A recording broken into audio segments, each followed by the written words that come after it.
이 브랜딩에서 합의를 한다는 거는 야 우리 이런 것도 해야지, 우리 이런 거 좀 약하잖아, 야 쟤들은 저렇게 하는데 우리도 저런 거 갖고 와야 되지 않겠어? 우리의 약점을 오히려 보완하는 쪽에 많이 그것들이 쏠린다고 생각하거든요. 그러면 더 두리뭉실해지는 거죠.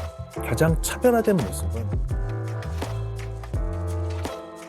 네, 안녕하세요. 시사이드 시티의 정우성입니다.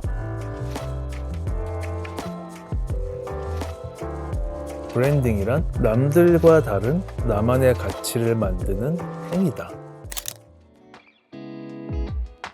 첫 직장을 삼성전자에서 마케터로 시작을 했다가 네이버에 들어가서 본격적으로 브랜딩 쭉 해오다가 29cm에 들어가서 브랜딩 디렉터로 활동을 했고, 자연스럽게 이제 스타일시어 브랜딩 디렉터로 두 브랜드의 브랜딩을 총괄을 했었고요.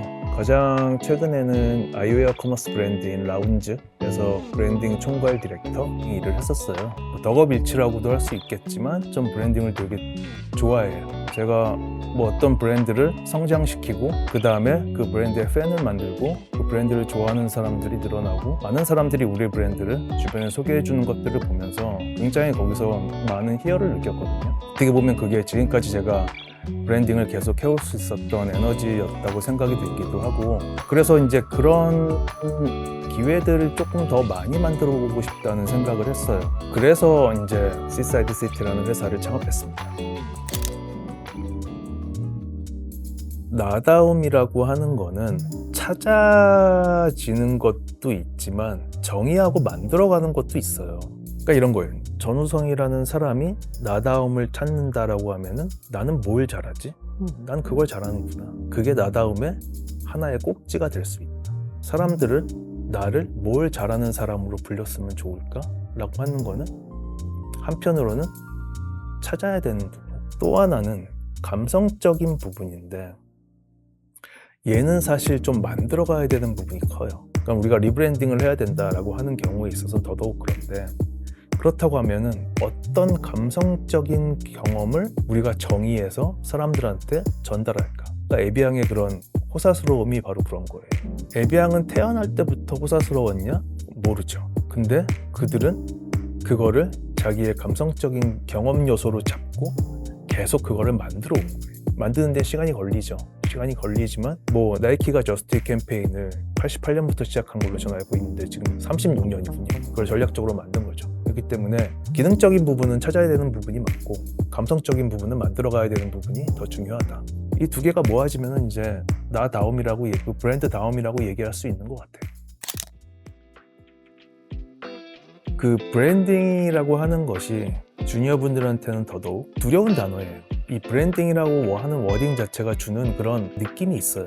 되게 뭔가 큰 예산을 들여서 세게 무언가를 해야 되고 거기서 사람들의 엄청난 반응을 끌어들여야 되고 이런 것들이 있거든요. 근데 그렇게만 생각을 하면은 브랜딩을 한 걸음 떼기가 쉽지 않아요. 그렇기 때문에 크게 생각하되 작은 것부터 시작하는 게 굉장히 좋습니다. 그 작은 것이 무엇이냐? 정말 작게 시작해보라는 거예요. 뭐가 됐건 간에 그냥 글로 써서 퍼블리싱을 해도 돼요. 아니면 뭔가 작은 예산을 써서 그것이 실패하더라도, 만약에 수치적인 실패를 하더라도 그렇게 리스크하지 않아요. 그 도전들이 되게 오히려 더 소중하거든요. 그런 것들을 더 많이 작은 것들부터 먼저 해보시려고 노력을 하시고, 더 중요한 거는 그 작은 시도에서 자기의 증명을 해내야 돼요. 우리 회사가, 우리 브랜드가 비록 작은 사람에게지만 이렇게 알려졌어. 그들이 반응을 했어. 라고 하는 것들을 계속 증명을 해내야 되거든요.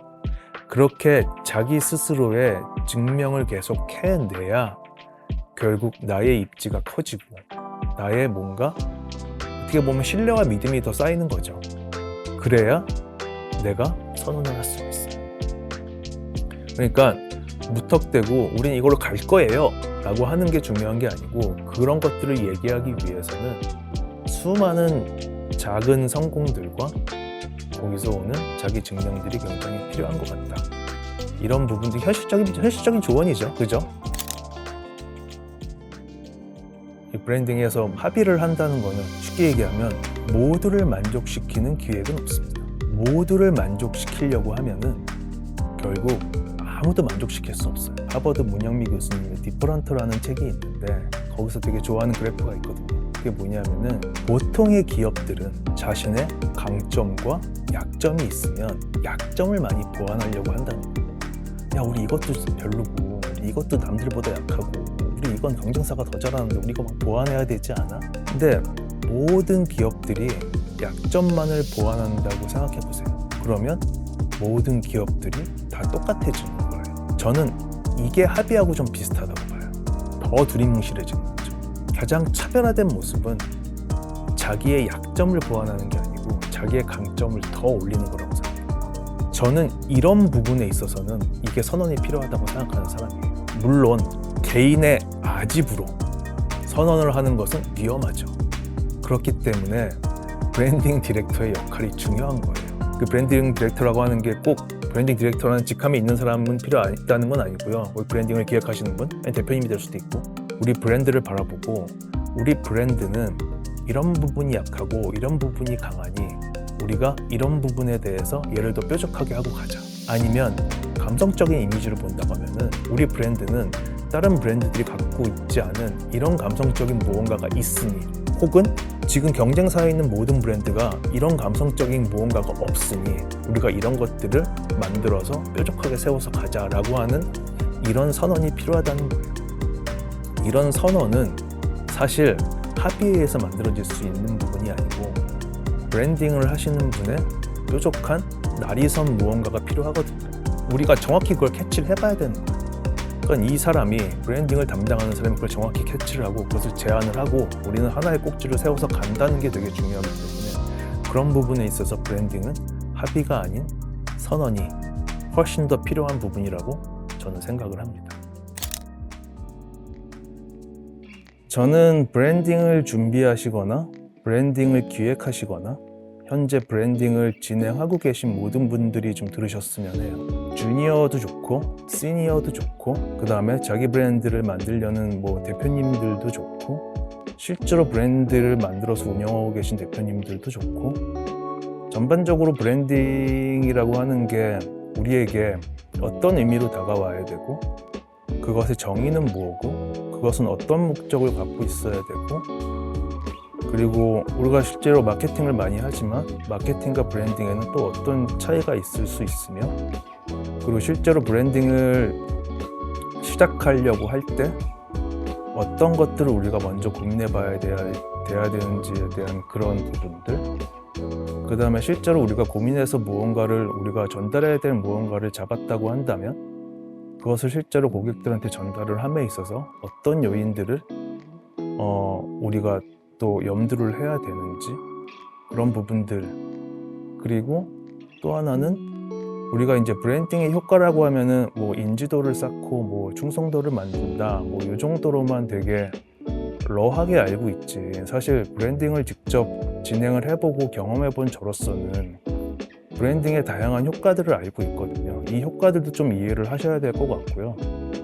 그럼 단지 인지도와 충성도를 만드는 게 아니고 이런 브랜딩의 효과들을 통해서 이게 실제적으로 기업의 성장과 매출과 연결이 되느냐에 대한 부분들에 있어서도 이 브랜딩의 효과를 어느 정도 이해를 하고 계셔야 그거에 대한 더 동기부여가 될 수 있을 것이고, 브랜딩을 함에 있어서의 또 여러 가지 상황들이 부딪힐 텐데 거기서 제가 드릴 수 있는 조언들도 굉장히 많아서 이런 부분들을 이 강의에 많이 담았어요. 그래서 말씀드린 것처럼 브랜딩을 기획하시는 마케터, 디자이너, 브랜딩을 운영하시는 대표님이 들으셔도 굉장히 도움이 될 거라고 그렇게 생각합니다.